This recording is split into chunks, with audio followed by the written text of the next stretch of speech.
আসসালামু আলাইকুম, স্বাগতম সবাইকে ওয়াইপি ডিজাইনার চ্যানেলে।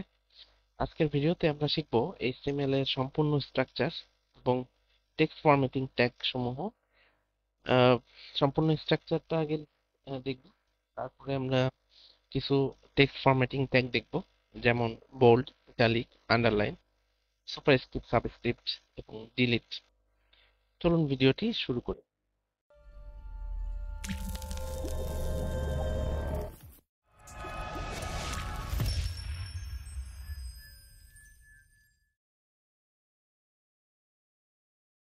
প্রথমে আমরা একটা ফোল্ডার তৈরি করে নিব, যে ফোল্ডারে আমরা এই কাজটি করব। এবং এইচটিএমএল এর ফুল মিনিং যেটা আমরা জানি, সেটা হচ্ছে হাইপারটেক্সট মার্কআপ ল্যাঙ্গুয়েজ। এইচটিএমএল একটি ওয়েব পেজ তৈরির ভাষা। প্রতিটি এইচটিএমএল ডকুমেন্ট একটি নির্দিষ্ট স্ট্রাকচারের মাধ্যমে লেখা হয়। তো আমরা এই পূর্ণাঙ্গ স্ট্রাকচারটা লিখতেছি ফার্স্টে এবং লেখার সিস্টেমটা দেখিয়ে দিচ্ছি। প্রথমে একটা ফোল্ডার এখানে ওপেন করা হয়েছে, ফাইল থেকে ওপেন ফোল্ডার। এবং এরপরে এই যে এই ফোল্ডারটা এখানে দেখাচ্ছে, আমি এখানে একটা ফার্স্টে নিউ ফাইল একটা খুলে নিব। যদি ফাইল খোলার দরকার হয় তাহলে এখান থেকে নিউ ফাইল খুলে নিব, যদি ফোল্ডার খোলার দরকার হয় তাহলে নিউ ফোল্ডার খুলে নেব। তাহলে আমাদের এখানে নিউ ফাইল লাগবে একটা। তো এইচটিএমএল ফাইল আমরা যেহেতু প্রথমে খুলতেছি, এটা ইনডেক্স ইন ডিইএক্স ডট এইচটিএমএল। তো আমাদের সার্ভারে প্রথম যে ফাইলটা থাকে বা হোম পেজ থাকে, হোম হোম বলেন বা ফার্স্ট পেজ বলেন, ল্যান্ডিং পেজ বলেন, সেটার নামটা হয় ইনডেক্স ডট এইচটিএমএল, এই নামে থাকতে হবে। তো ইনডেক্স ডট এইচটিএমএল যখন আমরা খুলে ফেললাম, দেখেন এখানে সামনে চলে আসছে। আমরা এটাকে সরাই রাখতেছি, ছোট করে। এখানে আমরা ফার্স্টে টেক্সট, প্রথম লেখাটা লিখবো। তো আমরা প্রথম ভিডিওতে এক্সটেনশন ইনস্টল করা আছে আমাদের, তো ওই ভিডিওটা দেখে আসবেন। আহ, নিচে কমেন্টসে দেওয়া আছে, ডেসক্রিপশনে দেওয়া আছে, ওখান থেকে দেখে নেবেন প্রথম ভিডিওটা। তাহলে আমাদের যেটা হবে সেটা হলো যে ইমেজ, তারপরে দরকারি যে এক্সটেনশন গুলো সেগুলো ইনস্টল করা থাকলে আপনি এখানে সুবিধা মতো লিখতে পারেন। তো আমরা প্রথমে যেটা করতেছি সেটা হলো যে একটা আশীর্বাদক চিহ্ন দিব, আশীর্বাদক চিহ্ন লিখবো। শিফট চাপ দিয়ে ধরে ওয়ান দিলেই আশীর্বাদক চিহ্নটা লেখা হয়ে যাবে। এরপরে ট্যাব চাপ দিব, তাহলে আমাদের প্রথম স্ট্রাকচারটা চলে আসবে, যেখানে প্রথমে আছে ডক টাইপ এইচটিএমএল। প্রথম ডক টাইপ এইচটিএমএল যেটা লেখা আছে সেটা HTML5 এর ডকুমেন্ট ঘোষণা করছি আমরা প্রথমে শুরুতে। তারপরে আমরা লিখছি যে এইচটিএমএল, যার ল্যাঙ্গুয়েজ ইংলিশ দেওয়া আছে, এটা আমাদের এলিমেন্ট, এই অংশটুকু এলিমেন্ট, প্রথম অংশটুকু ট্যাগ। আর এটা হলো যে আমাদের, আমরা ডকুমেন্টটা বলতেছি, যে ডকুমেন্টটা ঘোষণা করতেছি যে এটা HTML5 এর ডকুমেন্ট। তারপরেরটা আমাদের আছে হেড বা শিরোনাম, যেখানে আমরা মেটা ইনফরমেশন দিব। আমরা দিব জাভাস্ক্রিপ্টের লিংক, আমরা দিব সিএসএস এর লিংক। তার মানে গুরুত্বপূর্ণ সব ধরনের লিংক আসবে আমাদের হেড সেকশনের মধ্যে। টাইটেলটা আছে এরপরে নেক্সট, আমাদের নেক্সট আছে টাইটেল। টাইটেলের মধ্যে ডকুমেন্টের নামটা আসে। তো আমরা, এটা যেহেতু প্রথম ওয়েবসাইট, যেরকম ফেসবুক হলে ফেসবুক লেখা থাকে, গুগলের সাথে গুগল, গুগল হলে গুগল লেখা থাকে এই জায়গায়। তো আমাদের ওয়েবসাইটটা যেহেতু আমরা ওয়াইপি ডিজাইনারের জন্য ভিডিওটা করছি, তাহলে আমরা এটা লিখবো YP DSIG, YP designer. YP designer হলো আমাদের এখানে টাইটেল, ওয়েব পেজের নামটা হবে এটা, টাইটেলটা। এরপর হেড শেষ, এরপর আসতেছে বডি শুরু বডি শেষ। এর মধ্যেই থাকবে প্রধান অংশ বা প্রধান কন্টেন্ট গুলোই আমরা এর মধ্যেই লিখবো। উম, যে কন্টেন্ট গুলো বা ওয়েবসাইটের ডিজাইনটা আমরা এই যে কোড গুলো আসবে সেই কোড গুলো বডি সেকশনের মধ্যেই আসবে। তো আমরা প্রথমে এখানে শিখবো যে, তাহলে স্ট্রাকচারটা আমি আরেকবার বলতেছি। ডক টাইপ এইচটিএমএল, প্রথমে ডকুমেন্ট টাইপটা বলে দিতে হয়, তারপরে এইচটিএমএল শুরু এবং এইচটিএমএল শেষ হবে সবার লাস্টে।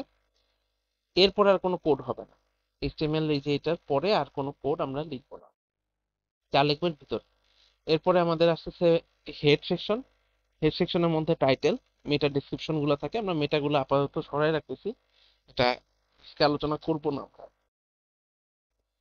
এর মধ্যে আছে টাইটেল, খুব গুরুত্বপূর্ণ, যেটা ওয়েবসাইটের ট্যাবের মধ্যে লেখা থাকে, ওয়াইপি ডিজাইনার লিখে দিচ্ছে। এরপরে হলো আমাদের হেড সেকশন শেষ। বডি সেকশনের মধ্যে মূল জিনিসগুলো আসবে। প্রথম অংশটা আমরা লিখবো এখানে বোল্ড। আমরা তাহলে এই অবস্থায় একটু দেখে আসি যে ওয়েব পেজে কি দেখাচ্ছে। আমরা প্রিভিউতে যাই, ওয়েব পেজের প্রিভিউতে কিছুই দেখাচ্ছে না, শুধু এই যে উপরে টাইটেলে ওয়াইপি ডিজাইনার দেখাচ্ছে, আর কোনো কিছু নাই, কারণ আমরা বডি সেকশনের মধ্যে কোনো কিছু লিখিনি। টাইটেলে লিখছি ওয়াইপি ডিজাইনার, যে কারণে এটা টাইটেলের উপরে ট্যাবে এটা ওয়াইপি ডিজাইনার এটা চলে আসছে। তাহলে আমাদের ওয়েবসাইটের ভিতরে আমরা ফার্স্ট টেক্সট যেটা লিখবো, সেটা লিখতেছি হলো বোল্ড। বোল্ড করতে চাই, তো তার আগে একটা প্যারাগ্রাফ টেক্সট নিয়ে নিই।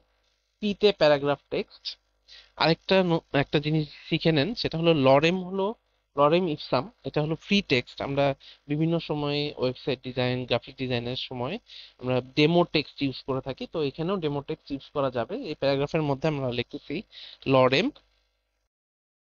আমরা সরি লরেম লিখে আমি দিচ্ছি 50, তার মানে 50টা ওয়ার্ডস লিখে দিবে এখানে। লরেম 50-তে 50টা ওয়ার্ড দেখেন চলে আসছে। লরেম 50 দেওয়াতে 50টা টেক্সট এখানে চলে আসছে। ওকে, তো এখন একটা প্যারাগ্রাফ তৈরি হয়েছে, আরেকটা প্যারাগ্রাফ আমরা তৈরি করতে চাচ্ছি। তাহলে এখানে পি দিয়ে শুরু, এবং এখানে লিখতেছি লরেম। লরেম লিখে এখানে লিখতেছি 50, আরো 50 টেক্সট দেখেন। প্যারাগ্রাফ আকারে দুইটা প্যারাগ্রাফ আমাদের হয়ে গেছে। তো আমরা এখানে কিছু জায়গা বোল্ড করতে চাই, এতটুকু জায়গা বোল্ড করতে চাই। তাহলে আমরা কন্ট্রোল এক্স দিয়ে আহ, এই অংশটুকু করি, কন্ট্রোল এক্স দিয়ে কাট করে নিচ্ছি।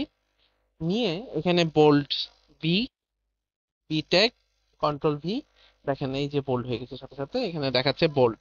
ওকে, তার মানে বোল্ড, বি ট্যাগ শুরু, বি ট্যাগ শেষ, তাহলে বোল্ড হয়ে যাবে আমাদের।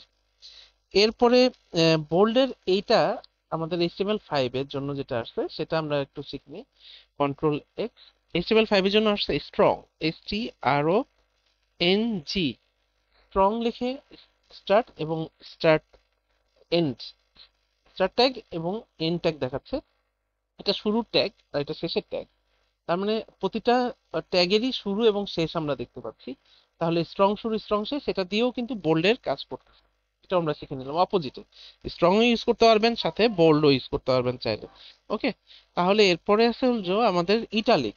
আমরা কোনো কিছু একটা ইটালিক করতে চাই, তাহলে এটুকু কন্ট্রোল এক্স দিয়ে কাট করতেছি। কাট করে এখানে লিখতেছি আই শুরু আই শেষ ইটালিকের জন্য, কন্ট্রোল ভি, কন্ট্রোল এস, দেখেন এই যে এই টেক্সটটুকু ইটালিক হয়ে গেছে যে। এবার আমরা যেটা করতে চাই, ইটালিকের আরেকটা অপশন আসছে, ইমফাসাইজড। ইমফাসাইজড হলো ইএম, আমি এতটুকু কন্ট্রোল এক্স দিয়ে কাট করতেছি। ইমফাসাইজড এর জন্য আমরা লিখবো ইএম। ইএম লিখে ট্যাব চাপ দিচ্ছি, তাহলে এটাও কিন্তু ইটালিকের কাজ করতেছে। ইমফাসাইজড এটাও ইটালিকের কাজ করে। ইএম গুরুত্ব বোঝানোর জন্য ব্যবহার করা হয় ইএম, এবং সাধারণ ইটালিক হলো যে আইতে ইটালিক, আর টেক্সটের গুরুত্ব বোঝানোর জন্য আমরা ইমফাসাইজড ইএম ইউজ পারি।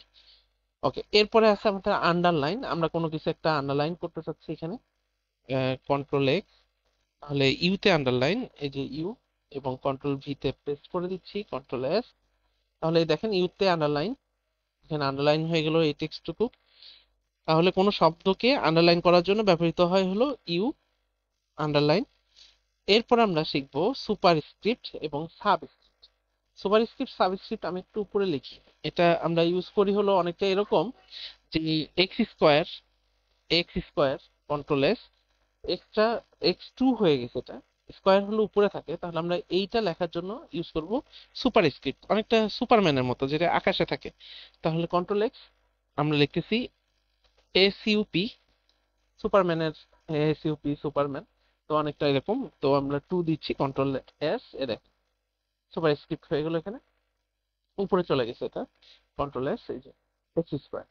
আবার H2O যদি লিখি, এইচ, এই যে 2 আর এটা ও, তাহলে সেক্ষেত্রে এখানে আমরা লিখবো হলো সাবস্ক্রিপ্ট, SUB, সাবমেরিন অনেকটা পানির নিচে থাকে, তাহলে এটা সাবস্ক্রিপ্ট, তাহলে এটা হয়ে যাবে দেখেন এই যে কন্ট্রোল H2O, টুটা নিচে চলে আসছে, অনেকটা সাবমেরিনের মতো কাজ করতেছে, সাবস্ক্রিপ্ট।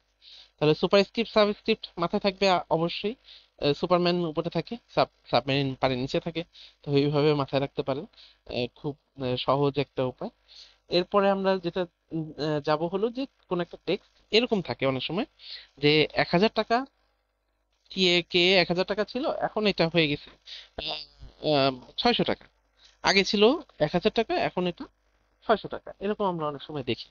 তাহলে এই ক্ষেত্রে যেটা দেখি আমরা যে 1000 টাকা কেটে যায়, তো আমরা সেটাকে বলতেছি ডিলিটেড। ডিলিটেড, তাহলে কন্ট্রোল এক্স দিয়ে কাট করতেছি। ডিলিটের জন্য আমরা লিখবো ডেল, ডিইএল, ডেল শুরু ডেল শেষ, কন্ট্রোল ভি, কন্ট্রোল এস, তাহলে দেখেন এটা কেটে গেছে, ডিলিটেড, ডিলিটেড টেক্সট মাঝখান থেকে কেটে যাবে। ডেল, ডিইএল প্রথম অক্ষর তিনটা অক্ষর, ডেল শুরু ডেল শেষ প্রথম তিনটা অক্ষর। তাহলে আমরা আবার একটু বলে দিচ্ছি, একটা টিপস দিয়ে দিচ্ছি আপনাদেরকে। এটা হলো যে সবসময় ডকুমেন্ট টাইপ এইচটিএমএল এটাই ব্যবহার করবেন, এটা HTML5 এর টেক্সট। স্ট্রং আর ইএমটা ইউজ করবো আমরা, তাহলে এটা এসইওর জন্য খুব ভালো হবে। তার পরিবর্তে বোল্ডের পরিবর্তে স্ট্রং, আর আই এর পরিবর্তে ইএম, তাহলে ভালো হবে এসইও এর জন্য, সার্চ ইঞ্জিন অপটিমাইজেশনের জন্য। এবং সুপারস্ক্রিপ্ট সাবস্ক্রিপ্ট গুলো সাধারণত আমরা গাণিতিক, বৈজ্ঞানিক বা বিজ্ঞানিক বিষয়ের জন্য ব্যবহার করে থাকি। ওকে, তাহলে আপনাদের যদি এই যে যা শিখলাম আমরা খুব দ্রুত এইচটিএমএল এর, এই এই অংশটুকুই আপনারা যদি কোনো প্রশ্ন থাকে এটা নিয়ে, তাহলে নিচে কমেন্টস করে জানান। পরবর্তী ভিডিওতে আমরা আরো কিছু এইচটিএমএল ট্যাগ নিয়ে আলোচনা করব। তাহলে ওয়াইপি ডিজাইনারের চ্যানেলের সাথে থাকুন এবং নতুন কিছু শিখুন। আসসালামু আলাইকুম।